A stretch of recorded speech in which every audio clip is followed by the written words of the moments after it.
The next song is Hello. So, Morning Glory, hashtag Morning Glory 25. It is the first song of the brand new Oasis album. If we were living in 1995, which obviously we're not. We're living in 2020 and it's 25 years since What's the Story? Morning Glory was released to the masses. And the first song on the album is Hello, and what a fucking belter it is. It starts off with possibly the greatest trolling in rock and roll history. Right to the speaker, and you have to put the volume way up. You can just about hear the opening chords of Wonderwall. And you're thinking, what are you doing there? And then suddenly, what an announcement to make your second album. So you've just Noel and the band, what do you call them? Oasis. I just pretty much conquered the world with their first album and their subsequent in-between album single, whatever. They had released, some might say, arguably the greatest CD single in history. And then you have to announce yourself with your first album up, with the first song up. And what a way to do it. The intro is just drives into you, just gets into your spinal cord, and just, especially when the drums drop, you just, right, I'm ready, I'm here, I'm listening, what do you got for me, Noel? And what he's got for you is it's a cracking jam. The lyrics are really much more astute, much more twigged in than people might expect. I don't feel as if I know you take up all my time. The days are long, the lights will throw you away so the sun don't shine. Nobody ever mentions the weather can make or break your day. So he's describing just walking around in a field full of strangers with nothing particularly to contribute to his existence, but yet they keep filling the air with small talk. You know, how's the weather? What's this? You know, and they don't get to the crux of the matter, which is in his head. The fact that the weather is bad is going to give him a fucking shit time for the next few hours of his day. You know, nobody ever mentions the weather can make or break your day. If it's a good day, yes, by all means, get up there, conquer the world.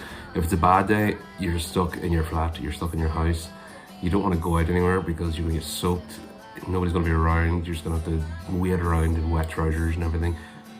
And the instrumentation, this Alan White's now fully in the fold, and this is his drum intro.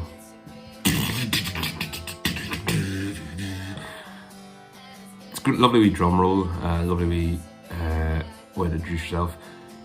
I didn't actually know this, he was in another band beforehand, which I suppose it makes sense. They weren't world beaters by any chance, by any stretch, and I can't really remember their name, but they didn't really do much chart-wise or, you know, legacy-wise. I think he made the right decision jumping ship. If I'm sure many other drummers, if they had the same opportunity to join Oasis, they probably would take it. The two big lists, the NME and the Manchester Evening News, both give it 30. So you can see it's a well-renowned tune, well-liked tune across the fan base. Around 30th of the best Oasis songs is probably about right. That, as I said, it is a smashing tune, but it's just not quite up there with the Live Forevers or the songs coming up in the next couple of tunes. But it's a cracking way to start an album. If you're not going to start it with a single, this is a lovely way just to drive you into the album, and follows up with the dud of the album. Well, one of what could possibly be coming up. Follows up with the dud of the album Roll It, obviously, but then the album sort of kicks into gear properly, and you know, you sort of find out why it is the top-selling album in the 1990s. But the glaring elephant in the room as we celebrate hashtag Morning Glory 25, the glaring error of, not of judgment on Noel's part, but of the copyright laws in existence that he has had to already, at this stage in his career, has already fallen foul of at least 5 times. The same copyright laws that mean that even if anyone buys an album, even 25 years later, Gary Glitter will still be getting royalty checks. Gary Glitter, because of this song has an excerpt, this is what it says in the album credits, an excerpt from Gary Glitter, Hello, I'm Back Again. This is a bit of a bum note, which I can't really avoid about the tune. It is, as I said, it's not an error of judgment on Noel's part. The little excerpt, if it is what I think it is, which is, it's good to be back, good to be... It does actually fit into the song, and it fits quite well. But it is a real stickler that you cannot now enjoy this song without knowing that you have contributed ever so slightly to the coffers of a man who deliberately travelled halfway across the world with the express intention of raping children. You know, it's a pretty big indictment, a pretty damning indictment of the copyright laws, that is considered a better outcome than Noel Gallagher not having to pay, you know, T-Rex for using a few riffs on a tune. As I've already described how much I hate these copyright laws in regards to this. You know, you can just pick up the ideas somebody else had and create a new idea from it and make that part of your creative output. But because of the obsession this society has with making sure that money returns to whoever's name is on a piece of paper, Gary Glitter has probably survived quite comfortably just on the back of money he's made off this. For the sake of, 9-10 bars in one, so it's not even 10 bars, excuse me, it's about fucking 15 syllables in the whole tune, 15 syllables of melody, that, you know, he still has to get a nice wee paycheck at the end of every, or twice a year, because this song has been played on Spotify how many millions of times. But it did have to be addressed, and I did want to bring it up as a counterpoint to people who say, well, Noel just stole that riff off somebody, so you know, he stole Stevie Wonder's tune, therefore he must pay the money.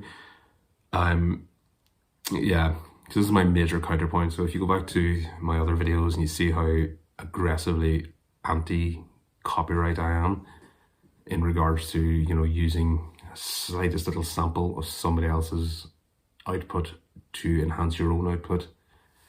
You know, there's a difference between doing what that is and, you know, just straight up, well, plagiarism.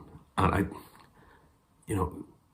does plagiarism even really exist in a creative enterprise like songwriting or filmmaking? This is like sort of the tip of the iceberg of how bad it can get. You know, and you hear the stories about how, you know, bands and companies, and especially in the early days of the recording music industry, that a band, for example, Van Morrison wrote one of the biggest hits in history with Brown Eyed Girl. I don't think he gets any money off that.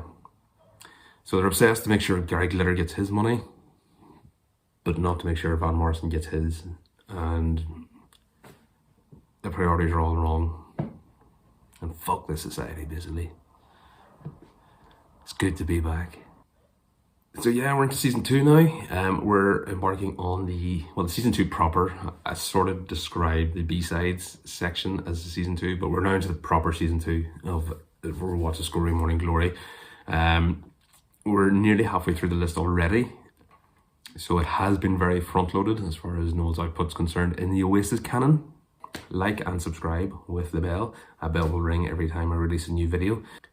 You can get on top of my other stuff, of course. There's my acting clips. We've got YouTube videos. I'm starting monologue clips as well, and just doing some original sketches. So look out for things like Action McAnespy. My podcast. So I'm re-releasing all my Fatherhood podcasts into YouTube, and they'll be released once a week. You can also find those on your favorite podcast provider now as well. I'm re-releasing them there, and just some of my other stuff. So acting, podcasts, other stuff. Acting, podcasts, other stuff.